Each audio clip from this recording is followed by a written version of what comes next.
What have you made of England so far? What's been Perry Groves' overriding opinion? We've done all right. I actually looked at it. I wouldn't have thought we'd have kept three clean sheets, would you? Like, from the way that our attacking prowess, and then with Maguire injured. We are stingy at the back. Yeah, the big plus, I think, has been Jordan Pickford.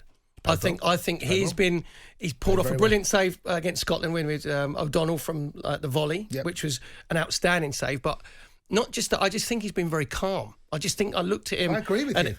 At the end of the season with Everton, it looks like maybe his coaches or some said, don't try and get involved in too much. Don't go and look for the game. But Southgate trusts him, doesn't he? But I just think goalkeeper's obviously mature. I think he's probably maturing as a person. I think he's matured on the pitch.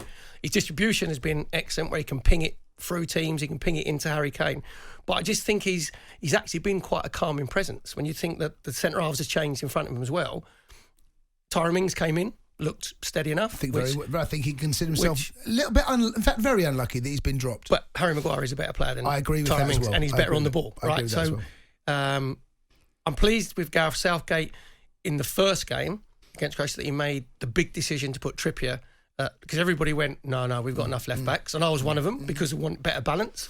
But it just showed me that Gareth Southgate wasn't worried about the papers. He wasn't worried about what the noise. I think his expression was I can't listen to the noise. Exactly, yeah. So he's got. We play a game later on, don't we? Where we say "Go we gut."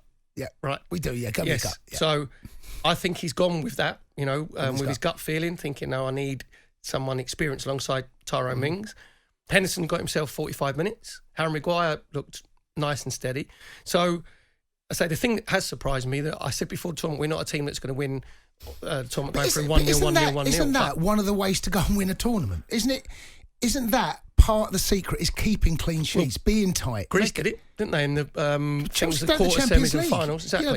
That's who Chelsea were under Tuchel. Exactly that. So I think we've just the Scotland game, I think we played the occasion rather than the actual game. I think you'll give them credit as well. The way but we was a little bit too inhibited. We didn't go and express ourselves. Exactly. Well, and what I want us to do, when we talk about the Germany game later on, is when we play that, not to play it, because we know historically against the Germans and we've been beaten on penalties.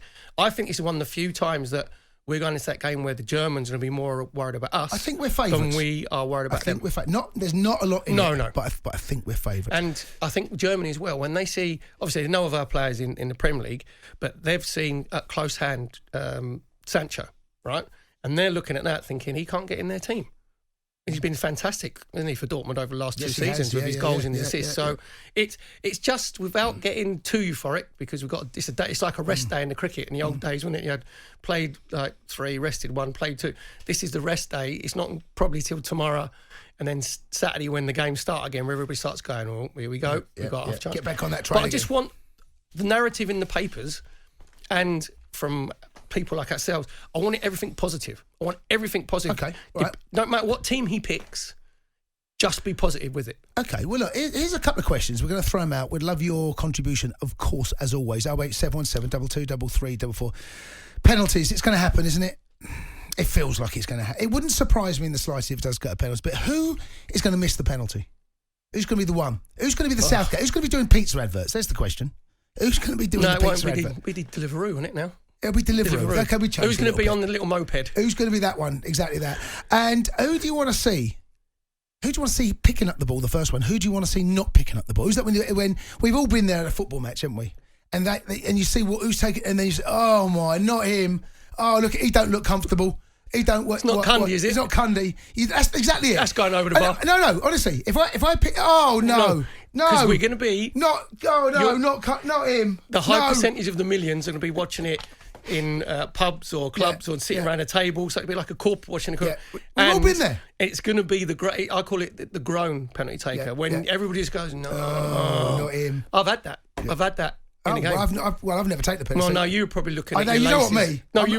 I'm number. We have number what? What? Yeah, 11. You're what? The goalkeeper goes before you. Goalkeeper goes before me, mate. Are you one of them ones who don't make eye contact and you pretend you got a calf? Do you know what? I think it was about 3 or 4 times I was involved in penalty shootouts. No. Was you not even asked? No, they don't even want me. Go and get a drink. Go and get rehydrated. I took 2 penalties for Arsenal. One was in Singapore against Liverpool in front of 6,000 and scored, right? It was only end of season game. Yeah. Still nerves, trust me, walking, it's only a friendly. Of course. Took one at home against Sampdoria for Gooners, again, pre-season, 40,000. And Anders Limpar, who was an Arsenal god, he give it the old, my calf. Right. So I'd cut him on, right? Yeah. So George Graham says, do you want to take one? I went, all right. So as I walk, the Northmate goes, right. Not Perry. And I'm thinking, give us a chance. Yeah. Give us a chance. Ain't taking it yet. And? Centre goalkeeper, give him the eyes. Yeah. Hit the post. Is that the gross? Oh, there you go. And after the game, Anders Limpar comes up to me. That could have ruined. I'm still going for treatment. I'm still in treatment for that, but that could have ruined my career. Do you know what I mean? Anders Limpar. Anders Limpar comes up to me in the dressing room and goes and gives me advice on how to take a penalty. Yeah. So I grabbed him by his throat, oh dear. smashed him up against the dressing room. I said, you little Swedish, you didn't have the cojones. Don't you start lecturing me out. You could do anything. Do you know what I mean? He could then do the can on the centre pitch and then get a cheer. Yeah. So even in that, it's difficult to imagine the pressure that the England players feel. Oh God, I don't walking from, even though you've done it in friendlies. Oh, is that honestly? Your legs go wobbly. Yeah, I can imagine. It's a weird thing. Do you know what? Even as fans, when you're watching it, because the walk from the halfway line. I heard Stuart Pearce talking about it. It might have been today talking about that walk, or it might be the other day, saying how, and it takes such an age. Imagine what's going through the mind when something of that magnitude. Well, that's the thing where don't change your mind. Don't anything go through your mind apart from what you're going to do. Don't even look at the goalkeeper. Don't be clever. Remember Ryan Giggs had one for Man. Don't keep you up. Don't do that. Yeah, keep things simple. Keep it basic. Keep it simple, stupid. Oh, your 5 penalty take as well. And also a question about Southgate. I do get the sense that Southgate's honeymoon period is over. Now, he had a honeymoon period during the World Cup. People were phoning up, loving Southgate. They have their waistcoat. Something's happened. Something's changed. People don't like Southgate. They don't like him. Why? What's happened? I get the sense. I could be wrong. I want someone to phone me up and tell me that I'm wrong. Do you think they don't like him or they don't like him as a manager? I think it's a combination of both, actually. Yeah, because he is a thoroughly decent human being. Yeah, absolutely. He's changed the culture completely where he wants players. But I think with him is people look at him thinking, are you going to be too caught with the attacking talent but it's not their job, Perry. It isn't. Honestly, if you listen to some people, and we're going to do the sports bar 11 later on, some people, some of the midfields they want, it's just unrealistic to have Jack Grealish in there, Mount in there, Jadon Sancho one side. That's just not how you play. When that is fantasy football. Yeah, it is. It's not their job. And he's then, as he said, got to not listen to the noise. But the game against Germany on Tuesday I think is bigger than the semi-final. Well, do you know what? Someone's just tweeted in, Cundy.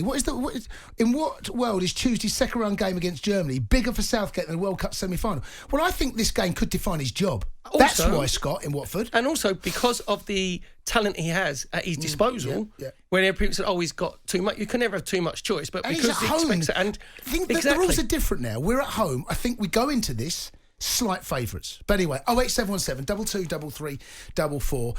If we beat Germany, is the expectation to go on and win it? I think it's going to be to at least get the not win semis. it because we got the big heads of France and one or two others in the other side of the draw. Sports Bar with Andy Goldstein and Jason Cundy, Monday to Thursday night from 10 on AM, on DAB, via the talkSPORT app and on your smart speaker. talkSPORT.